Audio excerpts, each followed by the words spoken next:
Hello student. In our previous online class we discussed about the laws of chemical combination. Two laws of chemical combination. First was conservation of mass and another was the law of constant proportion. We already discussed these laws. Now the next problem faced by the scientists was to give appropriate explanation of these laws. A British chemist, John Dalton, provided the basic theory about the nature of matter. इसके बाद जैसे ही वो दो laws आते हैं उसके बाद scientist के पास एक प्रॉब्लम थी कि उन दो लॉज जो हमने ऑलरेडी डिस्कस कर लिए हैं कि उनको साइंटिफिक बेस कैसे मिले. तो जॉन डेल्टन पहले साइंटिस्ट थे जिनने इन दो लॉज को साइंटिफिक बेस दिया और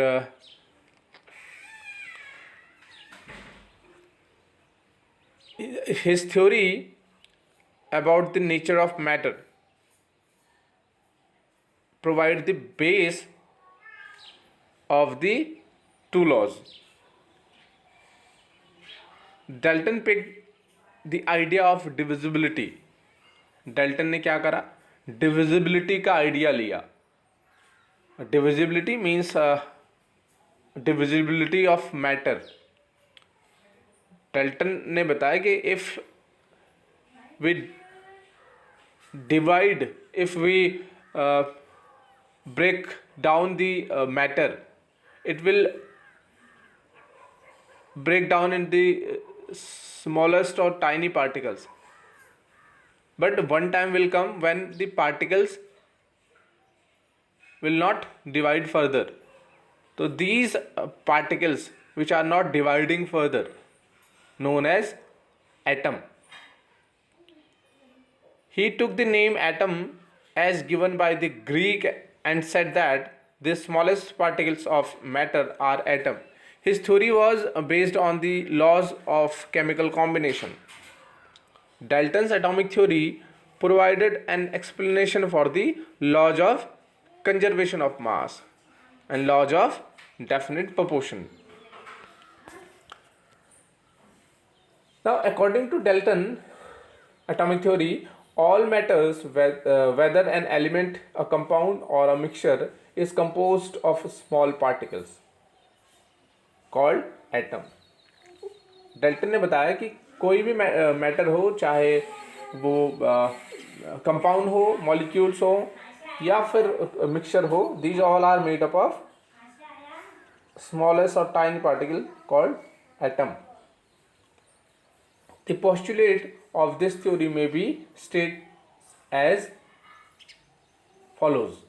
तो इसके postulate आप लिख सकते हैं क्या क्या डाल्टन ने बोला about the atom or matter. All the matter is made up of very tiny particles called atoms. ने बोला कि सारे जो मैटर हैं वो एटम से मिलके बने हैं जो कि बहुत छोटा है. Atoms are indivisible particles. उसने बोला, डाल्टन बोलते हैं कि जो एटम है वो इनडिविजिबल है, वो फर्दर डिवाइड नहीं हो सकता. Which can not be carried, which can not be created और destroyed in a chemical reaction. उन्होंने बोला कि केमिकल रिएक्शन में एटम में कोई फ़र्क नहीं पड़ता. एटम ना तो क्रिएट होता, ना तो बनता है और ना ही डिस्ट्रॉय होता है, जो कि हम कंजर्वेशन ऑफ मास के अंदर पढ़ चुके हैं. Atoms are neither be created और nor be destroyed. Now third is atoms are given elements are identical in mass and chemical properties.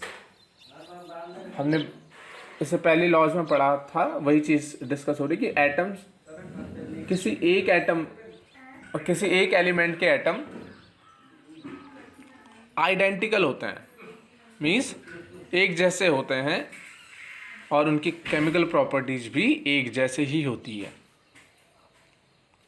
Atoms of different element have different masses.